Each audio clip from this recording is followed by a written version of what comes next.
مثله شيء وهو السميع البصير.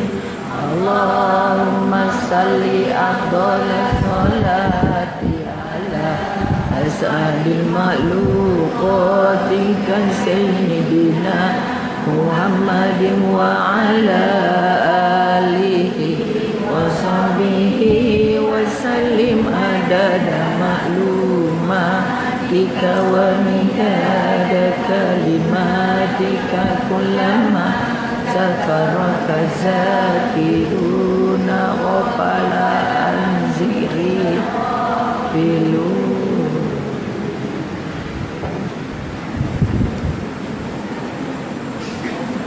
Bismillahirrahmanirrahim.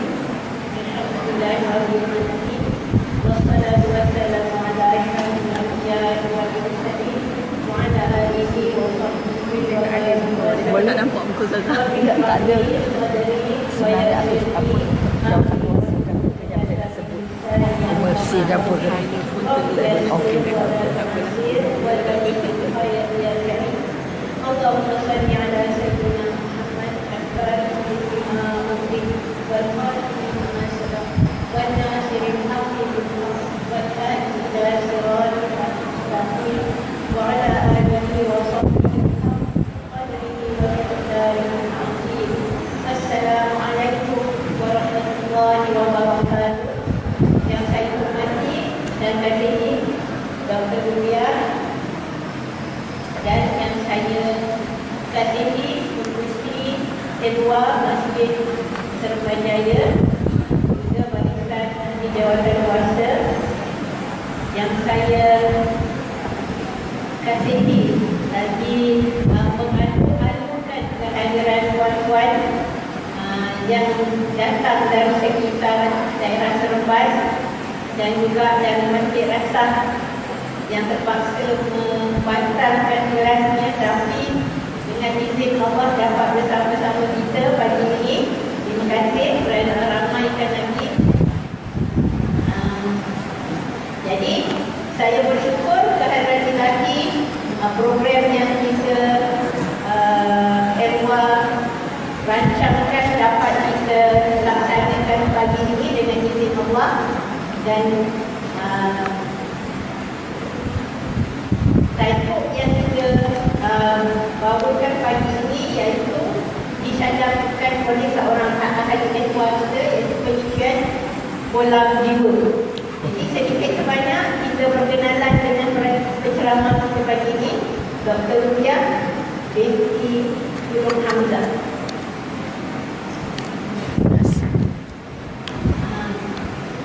Dilahirkan pada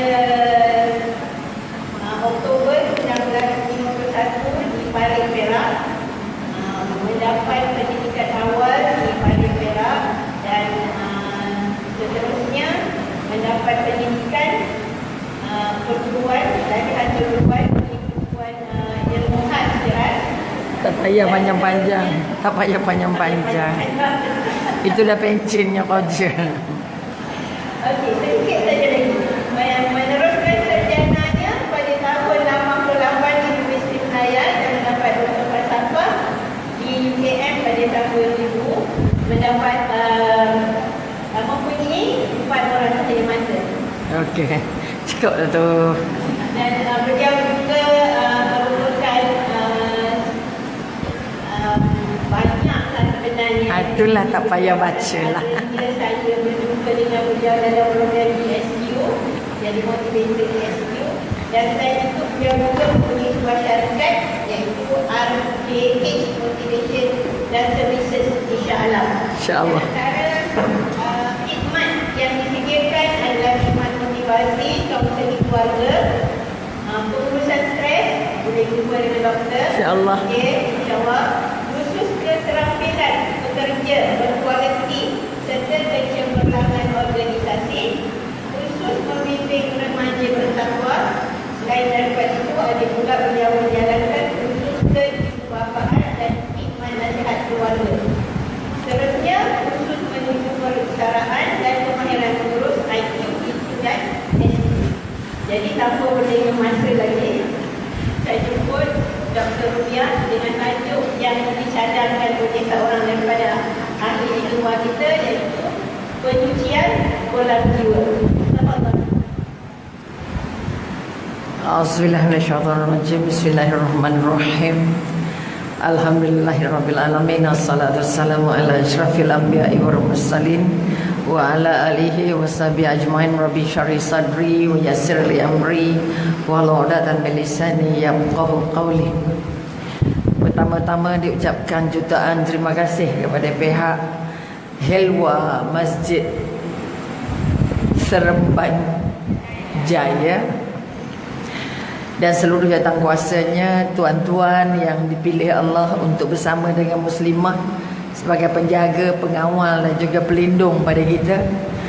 Dan paling utama ialah seluruh warga masjid ataupun seluruh penduduk yang diberi Allah kesempatan dan dipilih untuk bersama-sama di tempat yang terhebat ini. Maka tidak ada tempat di mana rahmat Allah turun melimpah melainkan di rumah Allah. Maka kita mengharapkan hari ini kita bukan saja mendapat ilmunya, tetapi boleh berubah, merasa paling dekat dengan Allah, merasa kita sedang ditatap Allah, dan akhirnya bercita-cita untuk menjadi hamba Allah, khalifah Allah, dan akhirnya calon syurga Allah, insya-Allah. Oleh itu mari kita panjatkan ungkapan terbaik alhamdulillah Rabbil Alamin kepada Allah sebagai tanda kita menghormati majlis ini. Kerana majlis ini tidak disebut dengan alhamdulillah, ada jadi majlis yang terputus tak sampai kepada Allah. Dan juga kita panjatkan salam selawat teragung kita kepada kekasih Allah, orang yang sudah berjuang habis-habisan sehingga kita akhirnya mendapat jawatan terbesar dan terpenting, hamba Allah dan jadi pengikut Rasulullah. Maka jasa yang dibekalkan oleh utusan Allah ini tidak ada yang lebih besar dan lebih hebat selain jasanya. Maka bersama-sama kita setiap hari, setiap masa mengucapkan Allahumma salli ala Sayyidina Muhammad sebagai tanda kita menghargai majlis ini. Kita dipilih sehari ini kerana kita adalah pengikut Rasulullah. Kita dipilih hari ini kerana kita adalah hamba Allah. Jadi sekali lagi tahniah kepada pihak jawatankuasa yang berusaha mendapatkan tarikh yang hampir-hampir tak lepas juga tarikhnya. Dan juga kita kata urusan paling sulit untuk datang ke masjid ini kerana perlu dapat macam-macam kata di majlis agama. Okay. Sebelum itu ada makluman kereta W1037K Vios, lampu kereta tak tutup. Sekali lagi W1037K kereta Vios, lampu kereta tak tutup. Nanti takut tak boleh start, nanti balik-balik sangkut. Okey, kalau tanya saya takut tak tahu sebab tak ingat plate number kereta. Wanita selalu bawa aja plate number, tak ingat. Betul. Syukur alhamdulillah dia ingat keretanya. Kalau saya tak ingat, diam selamba je. Main buat dosa kering kata orang Perak. Maka sekali lagi kita katakan kehadiran kita di sini bukan sekadar pilihan kita, tapi adalah pilihannya Allah. Apa lagi tajuk hebat yang dibekalkan kepada saya. Tajuk ini tak cukup sehari sebenarnya. Sebab katakan nak cuci kolam jiwa. Kolam besar ke kecil? Telaga gelas dia pun tak berani lagi nak cuci ni. Contoh, tetapi tidak boleh terus terjun ke situ kalau kita belum menjaga apa yang ada yang nampak ini. Sebab itu kita kata kita terdiri daripada jasad dan roh, jasad dan jiwa, jasad dan hati, jasad dan jasmani dan rohani, kata orang Melayu atau kata orang Arab juga. Boleh nampak? Yang kita sebut jiwa itu yang luar ke dalam? Nampak ke tak nampak? Tak nampak. Kalau orang kata kita sakit jiwa, nampak tak? Tak nampak. Maka sebelum kita terjun, insya-Allah mungkin ada siri kedua kalau disudikan. Sebab tajuk ini harus dimulakan dengan yang nampak dulu. Macam mana nak cuci yang nampak ini? Kerana kekuatan rohani itu dimulakan dengan dilengkapkan oleh kekuatan apanya? Fizikal. Macam mana kita nak tahu dia ikhlas kalau tak nampak mukanya? Macam mana kita nak kata dia beriman kalau tak nampak perkataannya? Sebab itu iman kamu bukan disebut, iman kamu bukan di mulut. Orang beriman itu nampak air mukanya, nampak penampilannya, nampak pergaulannya, nampak kerja hariannya. Makanya sebagai bukti. Bukan mulut. Sebab itu nanti mulut dikunci. Bila mulut dikunci bermakna apa? Yang akan menjawab semua perbuatan kita ialah anggota. Makanya kalau kita bercakap tentang penyucian jiwa, kita harus mulakan penyucian itu dari luarnya, kemudian baru ke dalam. Kalau saya tanya, kenapa botol ini berada di atas meja? Atas meja saya sebab apa? Agak-agak lah. Sebab botol ke sebab air? Kalau tak ada air, botolnya jadi apa? Masuk tong sampah. Bermakna untuk membolehkan botol ini, air ini sampai ke saya perlu dapat apa dulu? Botolnya. Boleh nampak? Bermakna kalau nak jaga kesucian air ini, harus mula dengan kesucian botolnya, bekasnya. Boleh jelas analogi itu? Saya minta maaf, mungkin pendekatan dan cara saya berbeza. Sebab kita belajar agama sebagai motivator. Belajar agama sebab nak buat, bukan nak tahu. Berapa orang nak belajar agama nak tahu? Kita nak tahu je, tapi tak buat pun. Okey, kita baca terjemahan, nak tahu je. Boleh nampak? Sangat amat. Saya percaya meja ini dah diduduki oleh ratusan penceramah. Tapi berapa ramai hati-hati yang telah berubah setelah berjumpa penceramah. Setelah hadir ratusan ceramah, dengar berbagai-bagai ustaz, banyak mana kita sudah berubah? Adakah perginya sama, baliknya sama, sembangnya sama, gayanya sama, sombongnya sama, kedekutnya sama, senyumnya sama? Okay? Kalau dia masih sama, ilmunya tidak membuat jasadnya cantik, hatinya cantik. Sebab itu kalau kita sudah mandi dengan belum mandi, mana lebih bersih? Dah mandi. Makanya orang yang sudah masuk ke kolam yang ada ilmu, dia naik balik, dia sama lagi tak sebelum masuk? Tak sama. Makanya setiap kuliah harus membantu anak kita yang berdatang kuliah untuk berubah. Maka kuliah hari ini harus diharapkan dapat mengubah kita, melihat siapa diri kita, ke mana kita nak pergi, apa sebab kita di sini, dan akhirnya mengapa nak lubuk kolam jiwa tu nak dibersihkan. Nak bersih pakai apa? Pakai klorok. Sebab itu kolamnya macam mana, dindingnya macam mana, besar mana. Oleh itu sekali lagi, oleh kerana air tidak boleh datang sendiri tanpa botol ini, maka kita harus bercakap dulu tentang botolnya, fiziknya. Betul atau tidak? Bila kamu mati, rohnya akan diangkat, maka tinggallah jasadnya, fiziknya, bukan yang nampaknya. Inilah nanti yang akan menjawab. Betul atau tidak? Maka kita bangun balik kekuatan. Kita nak belajar bagaimana agaknya daripada botol nak masuk ke dalam airnya. Ingat, kalau tengok air, ingat apa? Ingat apa? Ingat apa? Ingat botol. Jaga botol dan jaga air. Itu baru jawapan pakai otak yang cikgu ajar kat sekolah. Kamu nampak yang nampak sahaja. Nih, sebab itu syarat jadi orang beriman mesti orang berakal. Walaupun umurnya baligh tapi tak berakal, bukan namanya baligh. Betul atau tidak? Umurnya 30 tapi otaknya baru di 10. Boleh nampak tak? Maka bangun balik kekuatan. Kalau kita melihat dengan perasaan, apa puan rasa kalau tengok air ni? Rasa apa? Tak ada apa-apa rasa. Okay? Itu bermakna kita tidak melihat. Maknanya hatinya masih tutup. Apa yang anda boleh bayangkan kalau tengok air ni? Putih. Itu juga mata jasad. Mata hatinya lain. Siapa cipta air? Kita dicipta dari apa?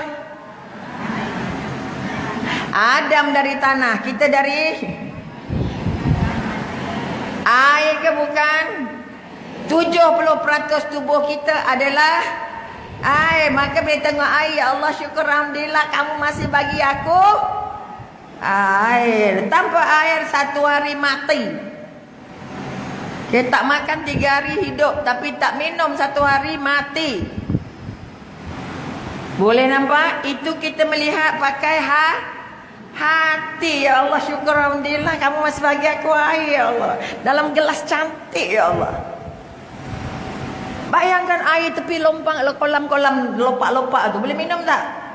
Masih juga air, betul?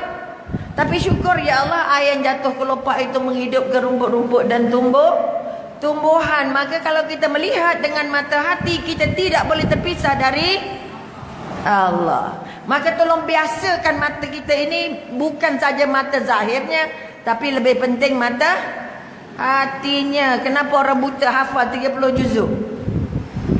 Kita yang celik lebar-lebar ni susahnya nak hafal. Betul tidak? Maka sekali lagi, kenapa dia boleh hafal 30 juzuk? Kerana dia tidak melihat dengan mata kasar, tapi melihat dengan mata hati. Sebab itu boleh tengok air ini, ya Allah ya Tuhanku, Engkau yang menciptakan air, aku dari air ya Allah. Makanya oleh kerana kita terjadi daripada 70% air, maka ingat tengok air, ingat Allah. Bukan ingat dahaga je. Kalau ingat dahaga, maknanya kita tengok pakai perasaan. Okay? Tapi kalau ingat terus sampai ke hati, sebab kita nak bercakap pasal jiwa. Tapi jiwa masuk ke mana? Mesti melalui jasadnya. Ini kekuatan. Sebab itu orang bertakwa itu apa? Orang bertakwa itu merasa sangat takut. Saidina Umar ditanya, wahai khalifah, apa dia bertakwa? Kamu sentiasa merasa berhati-hati seperti berjalan di jalan yang berduri. Langkahnya elok-elok, langkahnya kemas-kemas, langkahnya teliti. Maka orang bertakwa itu orang yang sentiasa berhati-hati, berwaspada. Bukan berhati-hati di jalan raya saja. Berhati-hati dalam percakapan, berhati-hati dalam melihat, berhati-hati dalam mendengar. Aku dengar, ya Allah dia cakap. Wow. Pegang semua apa kita dengar, tak pensan. Sebab itu kalau Auzubillah bin Nas, satu surah An-Nas, ada tak? Aku berlindung dari pencipta manusia, raja manusia, sembahan manusia, dari bisikan syaitan yang sentiasa bersembunyi. Di mana sembunyi? Dalam dada kita. Bersembunyi dalam perangai kita. Bila kita sebut nama Allah, dia sembunyi. Bila tak sebut, dia datang. Sebab itu kita kalau solat tak berapa seronok.